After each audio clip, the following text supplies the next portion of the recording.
It's very strange. I joined the course in what they called mental physics. So mental physics has nothing to do with Kundalini. I mean, we were not looking for Kundalini. Nothing is mentioned. And I attended that course. Once a week, there used to be lectures. So the lectures were very interesting because the teacher was talking about the mind. After 2-3 weeks, there came the technique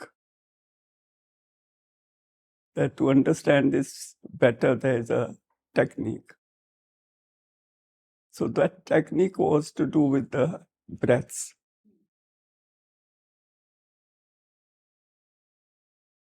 So we started on the breath. To cut the long story short, with the very first breath, I didn't realize at that time what was happening.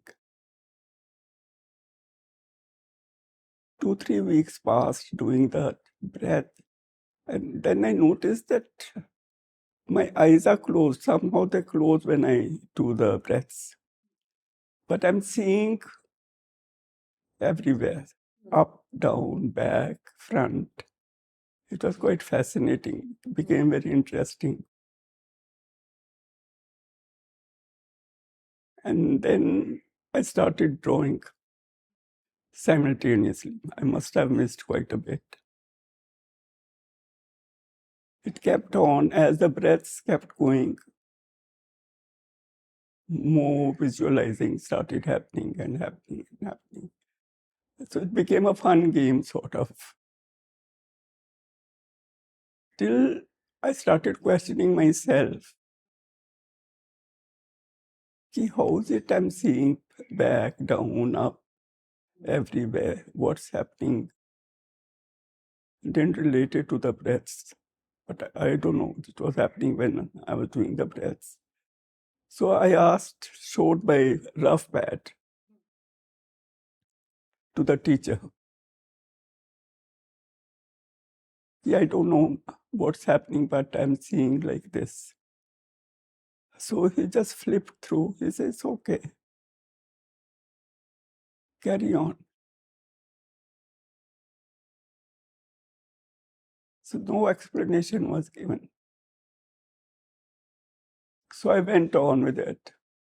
But slowly, different things started coming. Like I started seeing the snake rising above and going like this. And so I sought a personal interview. Went and showed him again that I have to know. If you don't want to tell me, give me the name of books which I can read and understand. So he said, no reading for 3-4 years. And he said, what is your concern? I said, I would like to understand what's happening. He said, do you want it to stop? I said, not really, because it's quite fascinating. So then he asked me, have you got old parents to look after or in-laws? How old are your children? So I said, everything is more or less, they're looking after themselves. So he said, then if you want to stop, it can stop. It depends on you. So I said, no, I'll carry on. So I carried on for 5 years. And 5 years, I was churning out these visuals of what was going on within the subtle body. That time I didn't know anything of there's anything subtle and all that. This is my After 5 years contemplation and integration and understanding, then started looking up books. And I devised a thought about the course. Why is it happening? What do I do? Did I do for the first breath? And what happened in the second breath? What happened? Why it happened? How it happened? Then I started writing. Then I came to know about what is a chakra and what is subtle body, and came to my conclusion that subtle body is the structure on which our physical body is based. How we look, how we talk, how we behave is all to do with the subtle body. So when I teach 8 spiritual breaths, from the very beginning, the student is told that this is not about the physical body. It's a subtle body, and the physical body is a byproduct.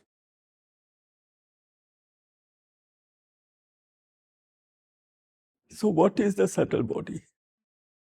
It's the nerves and veins and arteries and organs and what you call mind, emotions, hurt, pain, physical pain, mental pain. And where do these come from? And what is the impact on the subtle body? So my whole journey was to study this, how organs, heart, abdomen, stomach, liver, how have they to function in order to give a healthy, happy body. So that was the basis of my learning. And by this time I used to call my teacher Guruji. And I would talk to him. He would just listen. He would not pass any comment. It's right or it's wrong or it's good or it's bad. So that's how the learning has come. It's not book learning. It's experiential. So my answers might not match the book learning answers. They'll be different. But the students who go through it, they are trained to listen to the subtle aspect of their being. And that's how their life shifts. So now there are 2 aspects. There's chakras and Kundalini. Chakras will awaken before Kundalini. So chakra activation is not necessary. Kundalini working. As it is, some Kundalini's energy is flowing through us to make us go through a daily work and whatever situation, life and living. But Kundalini, when it comes, it has the power to enhance to whichever part it passes. And what the breaths do, because otherwise if we don't care, it can sometimes get stuck in a wrong channel. So what if you feel energy moving in your body for whatever reason? Chakra activation you'll feel differently. It's something like rotating or some other feeling. But this is a movement. Then either you nurture it, your thinking process, everything has to shift. And if you don't give it attention, if you're not interested, that is dangerous. Either then you stop thinking of it. It's coming, it's passing. Now see what, I don't know what's going to happen. You have to absorb yourself in your daily living, work, etc. Not because energy will follow thought.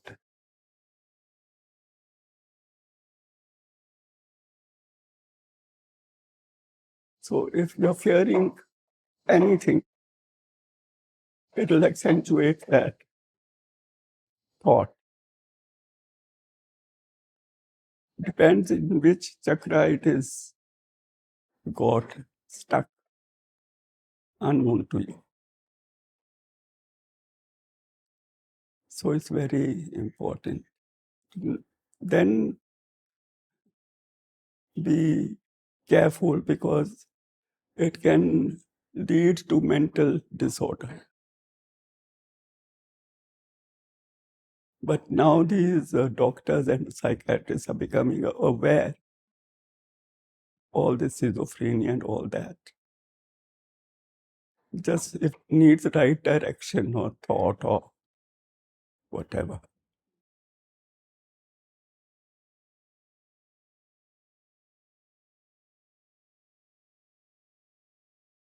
See, invariably it is the ascending Kundalini one talks about. One has not, is not commonly talked about as descending energy. All our ancient scriptures and everything, and it was to be only passed down through word of mouth. You could not talk about it even, about the ascending energy. But I found my activation was through our breaths, and the breaths we were doing were pulling in the cosmic energy,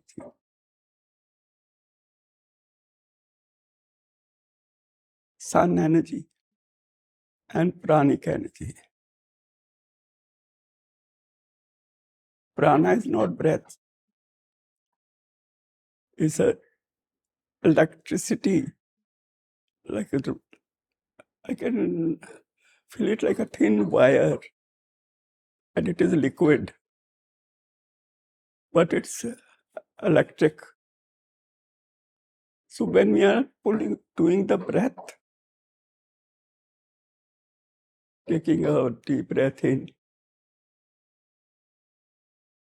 to this center, this center, this center, and we pull it, it goes right down, but the potency lasts still here. So day in and day out, we are doing the breath.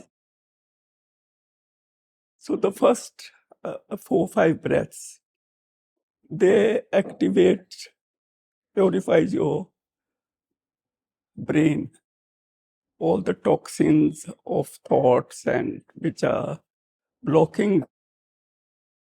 We say that they say you are working on 10% of the brain, or rest is all dormant. So with completing the course of these 8 breaths over a year, you have totally cleared your brain of any residue, old consciousness.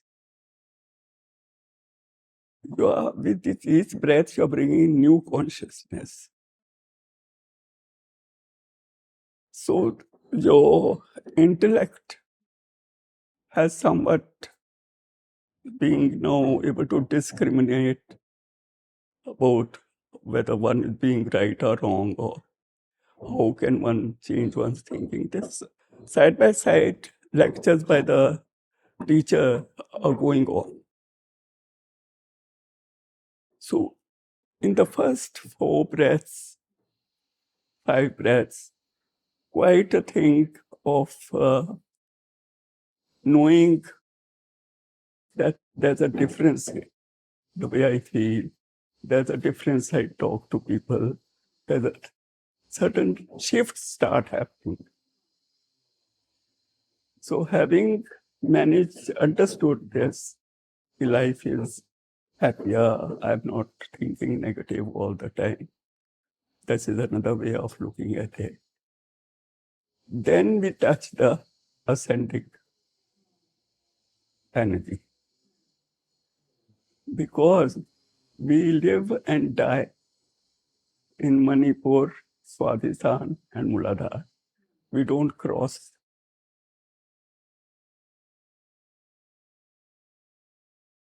Because living is, we are stuck in relationships, or we are how to manage them. And all that affects our mind, our emotions, and our feelings. So we don't know, we are living unconsciously. Anyone hurts us, we feel hurt. Anyone abuses us, insults us, we feel bad. Or if somebody has abused us physically or mentally. So some of these life situations become traumatic. And then we keep repeating them again and again. I keep telling my friend, this happened. And every time I say something, the story changes a little.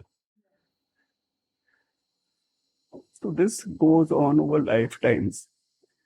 And those traumas and hurt, whether it is war, whether it is bomb, those sort of traumatic things even, they settle in Muladhara Chakra, which have been there for long. Then slowly, as wisdom dawns and those things crop up, one is looking at it. This was past, this is no longer there. This one sees some past lives and certain situations come up. They feel like a movie.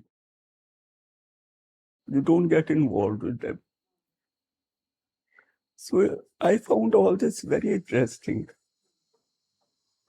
to understand.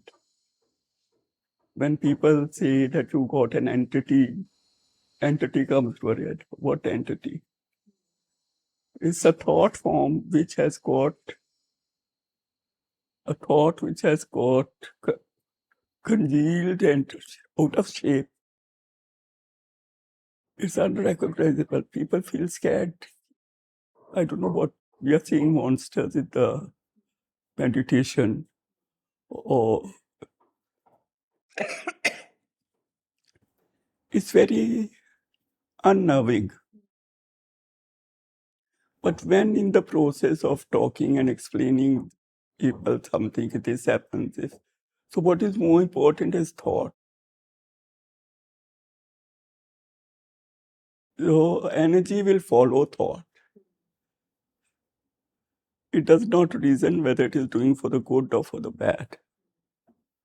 You are guiding it. If you're if you're in the dark and room is dark and you see a thing hanging and you see a black man is standing here, it's a fear. It's nothing. Or you are seeing a nightmare with all these monsters and whatever coming and getting at you and all. So those are thoughts which have congealed and have become out of shape, and whatever your mind creates.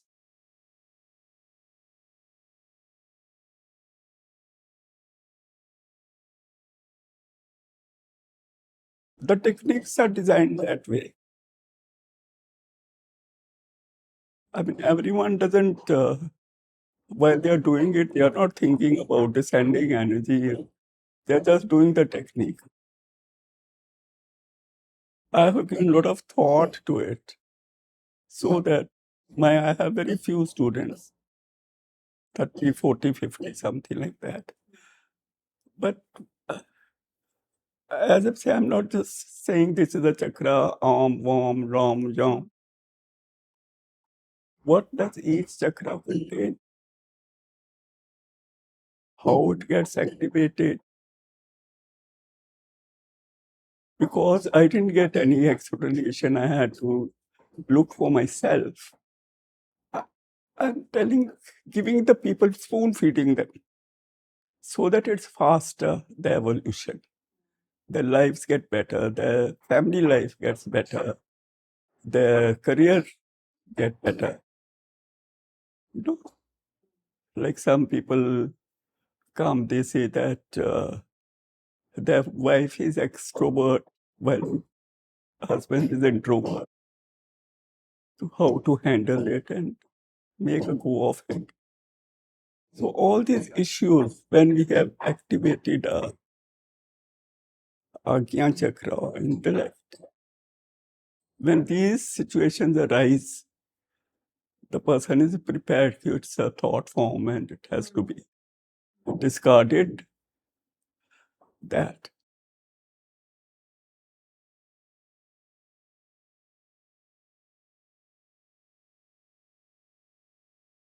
no, people are doing. I asked when they joined this course of 8 spiritual paths, if you are doing any other course, or if you have done any other course in the recent past, if you have done it 6 months back and are not practicing now, you can start. Or if you already in a practice of something, you cannot mix two. See, each master has designed a particular passage for the energy according to the Kriya. Now, another one will, we don't know whether it's ascending is been taught or the descending. That person will not know even. Because they just pick up from the net something and start experimenting. So when two techniques are joined one after the other, one is teaching something where the energy will start moving in a certain way. The other one is doing something where the energy is all reaching the same wanting to reach the same destination, but another way. So energy inside your person is confused. So what is your life going to be like?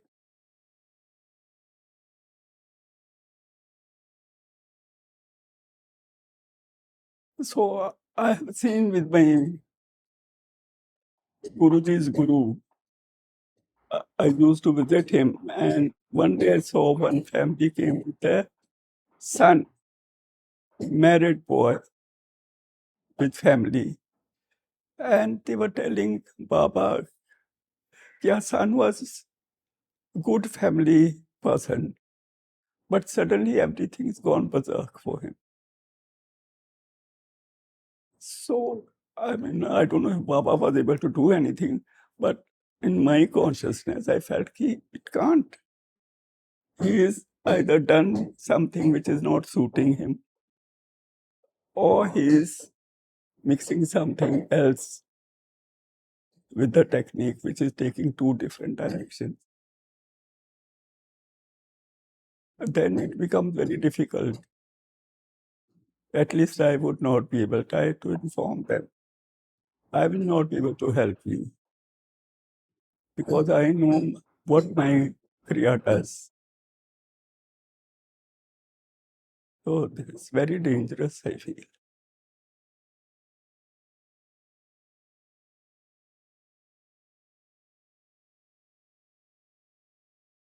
See, you know what energy is? Blood, you know. When it comes, blood, you drop some blood, it clots, becomes a clot, jelly-like.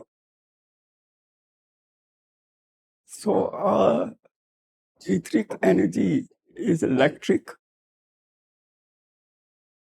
It's water, but water is subtlest form of oil. Your cosmos, your void is what? Ether.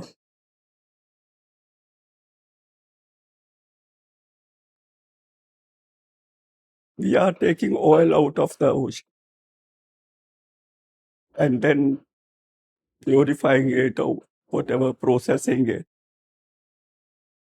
to run, to serve as a fuel, to serve as fire, to serve as different stages it goes through. If you're boiling it,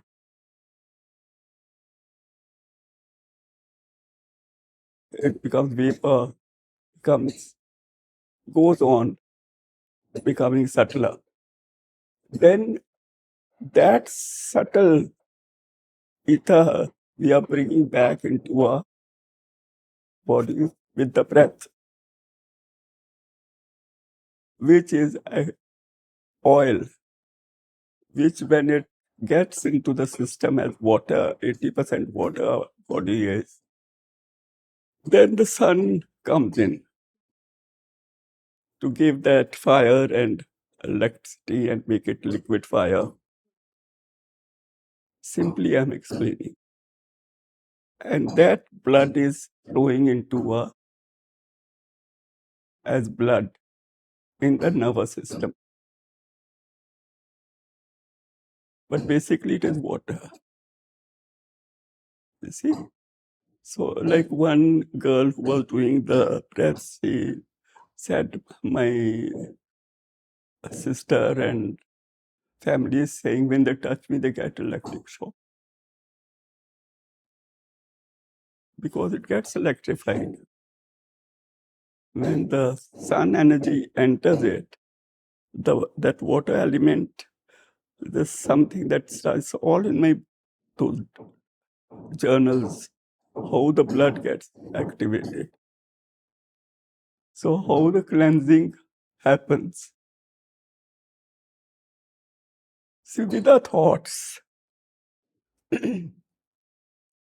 our feelings, our resentments, our dislikes, ill will, spite, hatred, you can say. If you go on dwelling on one says you resent somebody, or you dislike somebody, when you keep this ongoing,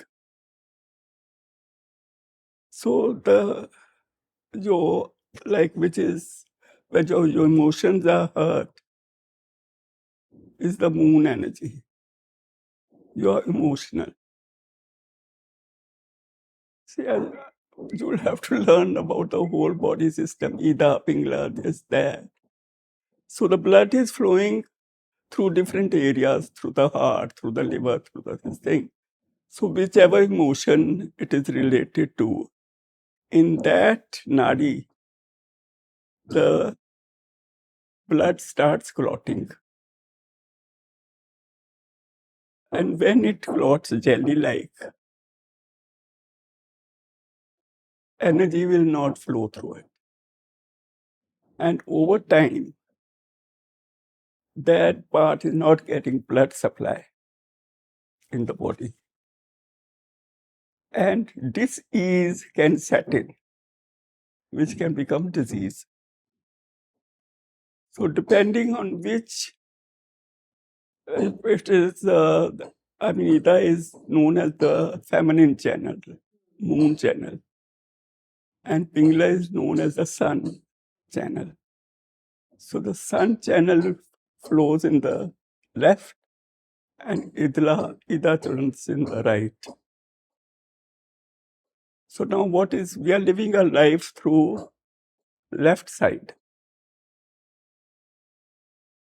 logic brain. So when it's the masculine channel, when a work relationship, we go through, that pain that you go through is to do with your self-image, with your control, with your power, with your not good enough, no self-worth. that sort of pain is to do with the mind. It can affect the mind. Whereas emotional stress will affect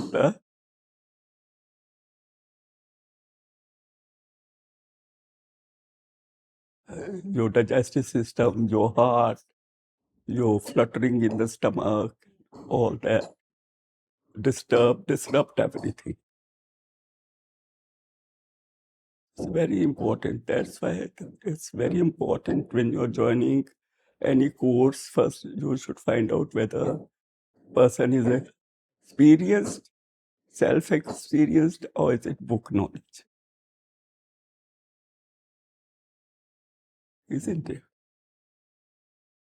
So this is how also the cleansing. How will the cleansing happen? This is because I was it was a visual journey, and I have illustrated it.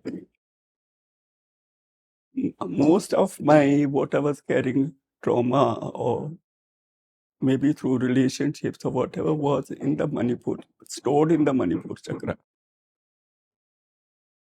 When I was practicing the breaths for I don't know how many years.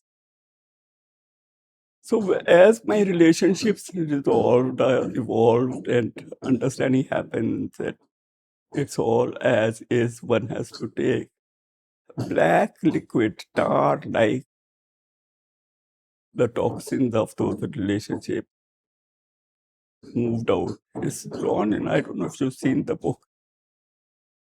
Kept coming out of the navel until clear energy started coming.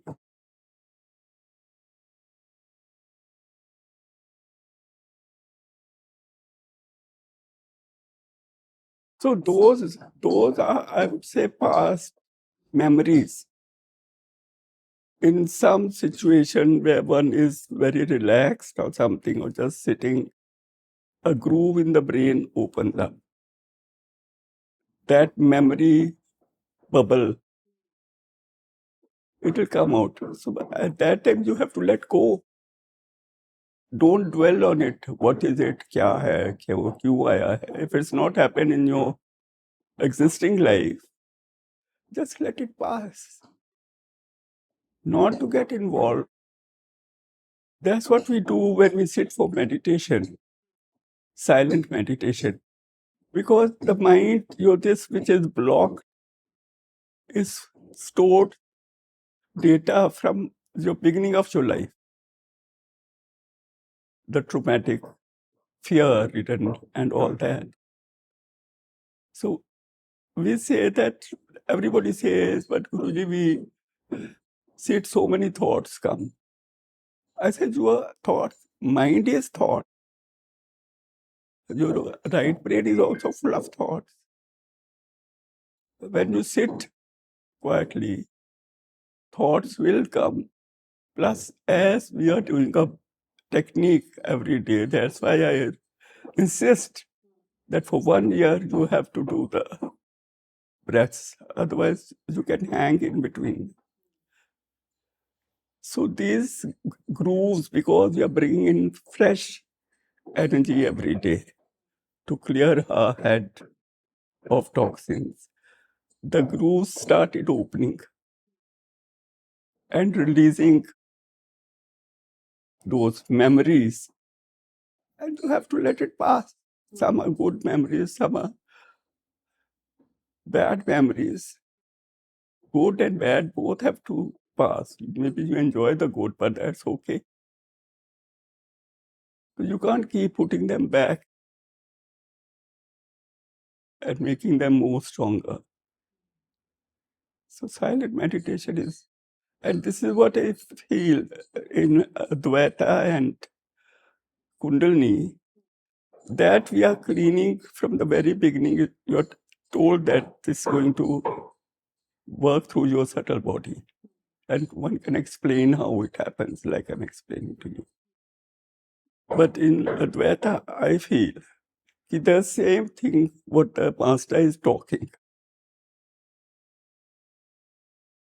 Invariably, even when Guruji used to talk, give his lecture, the questions you have in mind, sometimes they get answered.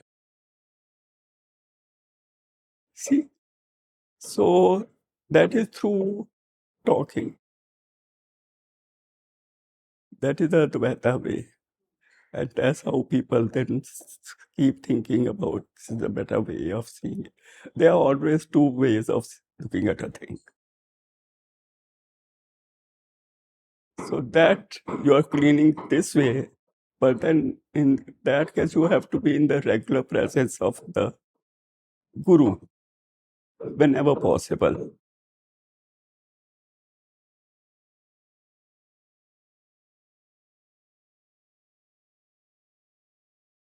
But if you feel that energy is moving,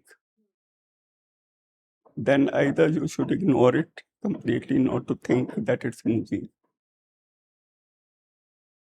because your interest is not in that. It's a subject by itself, cannot be taken lightly.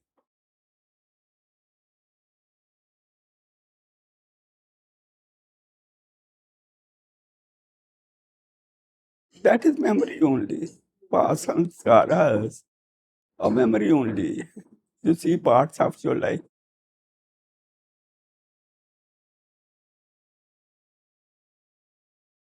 Everything is from memory, Sunita. Yeah. But we project it out to see. When we say meditation, go within, then you will see within what is happening. But nobody goes within.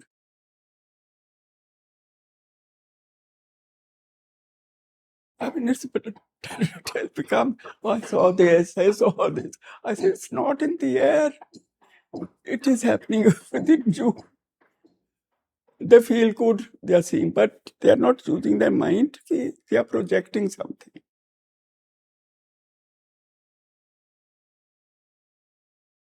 takes very,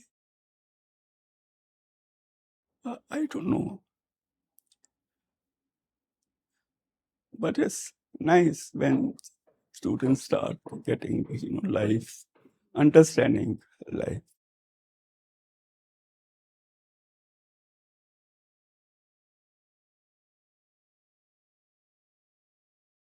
No, how I knew, because see, consciously or unconsciously, when one gets into the technique, one has a certain, for some reason, either to know what it is, either to what it is doing, what is it doing. But that is a conscious wanting to know something, and probably nothing happens.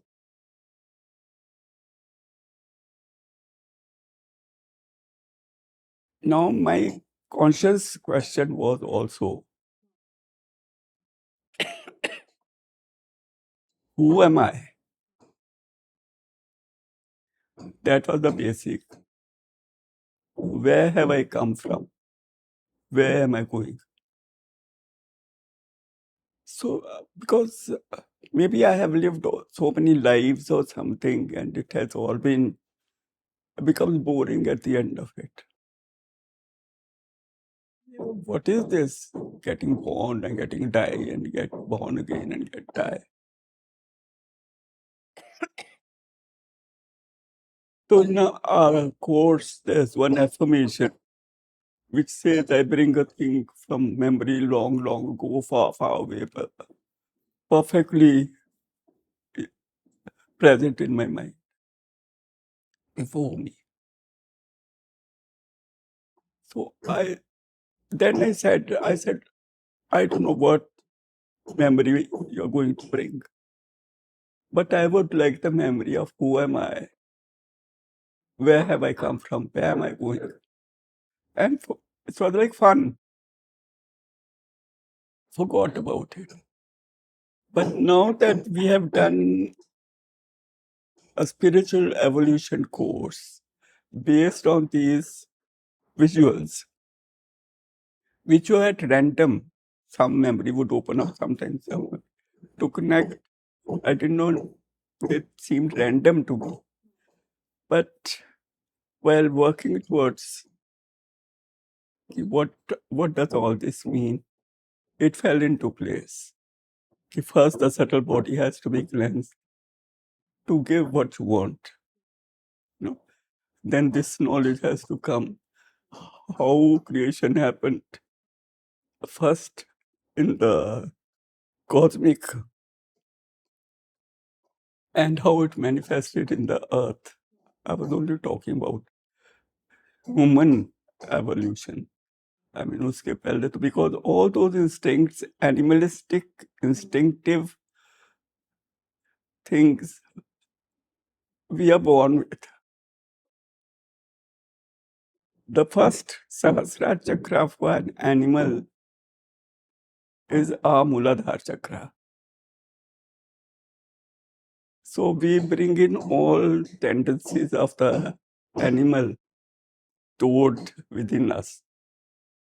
Anger, fighting, revenge as part of emotions.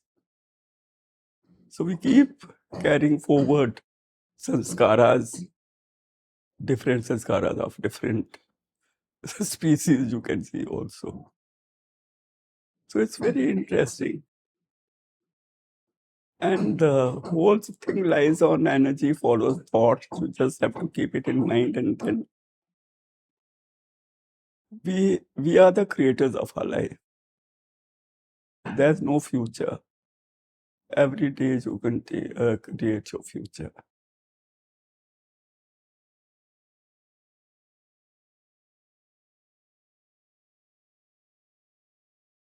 Yeah, that's very simple. Kundalini awakening can lead to Samadhi. Why I'm saying can lead, depending how you are in the practice, how you meditate, how you... It's a process. But I'm sure in that way, bhakti, if one so gets absorbed in bhakti, will also can lead to Samadhi. Or if you understand Advaita ultimately, what is, or understand that life just is, you can't do anything about it, except just be. Even in Kundalini Yoga, except for the technique that you're doing, otherwise no will is involved. I will lead the energy. It's your mantra, or in our case, it was the affirmations which guides each breath. Each breath has an affirmation, so that it is kept to in the direction moving to your highest potential. I mean, if one is wanting financial security, then it will move over that. And like I remember there were some young boys from working in the bank at some whatever clocks and something. They got raised in the whatever they were doing, and they bought BMWs, one of them at least. So it's, as I said, thought directs it.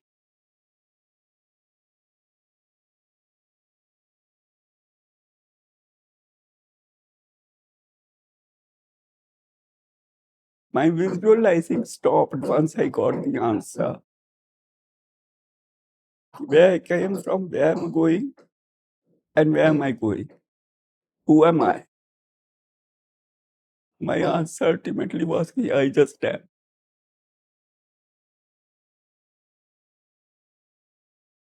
I just am.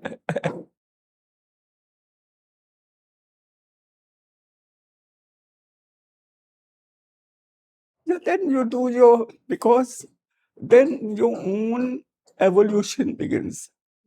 See, the Guru even leaves you after some time, makes you cross the bridge.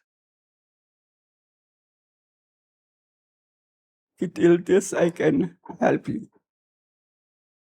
And it takes its place as the flame. And the journey then becomes your own. Till the anahat,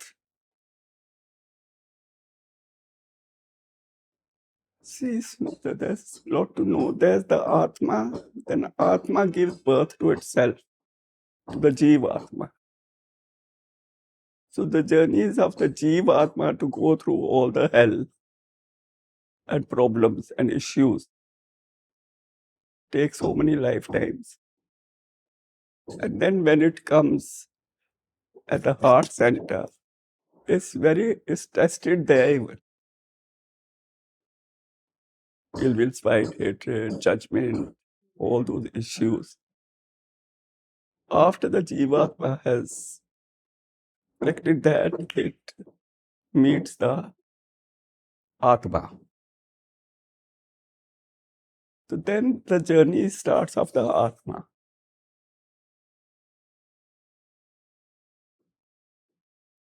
It places itself on the right side of the chest. Then the Atma has to meet Shiva, you can say. So that journey starts. But I have mapped this journey till Sahasra Chakra. You can't enter the center. It's this narrow. I don't know if you heard of Vaishno Devi. Yeah. Earlier times, to go to Vaishno Devi, they had to pass through lying down through a thin tunnel to get into the center. So this, to get into the Sahasrara Chakra, even the Atma gets stuck there. And getting stuck in Sahasrara Chakra, how long? So I tell everyone, it's very boring. You can just sit in meditation all the time, have the bliss, and this is what you get bored. Then you come down to the heart and settle there. Because from heart, then you can decide you want to come down as a teacher, you want to come down as a doctor, or you want to something like that, and come for that purpose.